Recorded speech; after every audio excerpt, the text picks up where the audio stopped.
ఇక డీటెయిల్స్ లోకి వెళ్తే ఆంధ్రప్రదేశ్ భావితరాలు బాగుండాలని విభజన హామీలు అమలు కావాల్సిందే అని ప్రత్యేక హోదా దాంతో వచ్చే రాయితీలు ఈశాన్య రాష్ట్రాలకు ఇంకా కొనసాగుతున్నప్పుడు అది ముగిసిన చాప్టర్ అనటం దుర్మార్గమని ప్రత్యేక హోదా విభజన హామీల సాధనా సమితి అధ్యక్షులు చలసాని శ్రీనివాస్ ప్రధాన కార్యదర్శి వివి లక్ష్మీనారాయణలు పేర్కొన్నారు. గురువారం ఉదయం కాకినాడ పిఆర్ కళాశాలలో జరిగిన సమావేశంలో విద్యార్థులకి భావితరాలకి ప్రత్యేక హోదా దాంట్లో వచ్చే రాయితీలు ఎంత అవసరమో ప్రత్యేక హోదా విభజన హామీల సాధన సమితి అధ్యక్షులు చాలా శ్రీనివాస్ ప్రధాన కార్యదర్శి వివి లక్ష్మీనారాయణలు వివరించారు.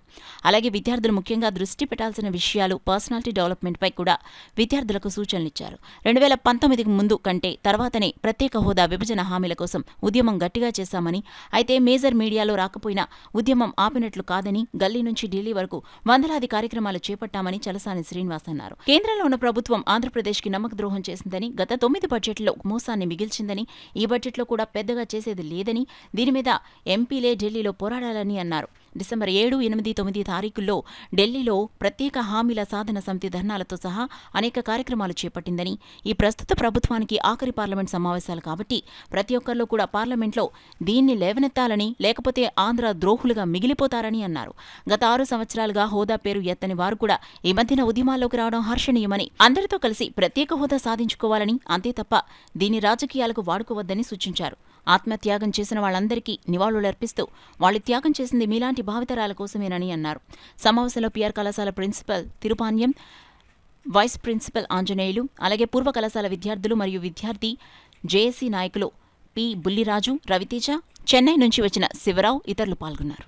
సార్, ఈ మధ్యకాలం పిల్లలు ఎక్కువ చూడరు, 30 సెకండ్లు అవగానే అది ఎక్కువ అయిపోతే దాన్ని వెంటనే మార్చేస్తుంటారు అని చెప్పేసి. దానివల్ల ఏమవుతుందంటే మన విషయ పరిజ్ఞానం అన్నది తక్కువ అవుతుంది. అందువల్ల మీ అందరికీ నేను చేస్తున్న విన్నపం ఏంటంటే విషయ పరిజ్ఞానాన్ని పెంచుకోవడానికి కొద్దిగా సమయాన్ని మనం కేటాయించాలి. ఈరోజు న్యూస్ పేపర్ చదవడానికి టైం మనం వినియోగించుకోవాలి. ఒక న్యూస్ పేపర్లో చాలా విషయాలు తెలుస్తుంది. మనం సాధారణంగా న్యూస్ పేపర్ తీసుకుంటే స్పోర్ట్స్ పేజ్ చూస్తాం, సినిమా పేజీ చదువుతాం, మిగతా విషయాలు పెద్దగా చదవట్లేదు మనకి. అందువల్ల విషయ పరిజ్ఞానాన్ని పెంచుకోవడానికి, ఎందుకంటే మీ మీద భారతదేశ భవిష్యత్తు ఆధారపడి ఉంది. సో ఆ విధమైన భారతదేశ భవిష్యత్తు మీరందరూ కూడా పూర్తి చేయాలంటే మీరందరూ విషయ పరిజ్ఞానాన్ని పెంచుకోవాల్సిన అవసరం చాలా ఉంది. ఎంతో ప్రసిద్ధి చెందిన ఈ కాలేజీకి రావడం చాలా అదృష్టం.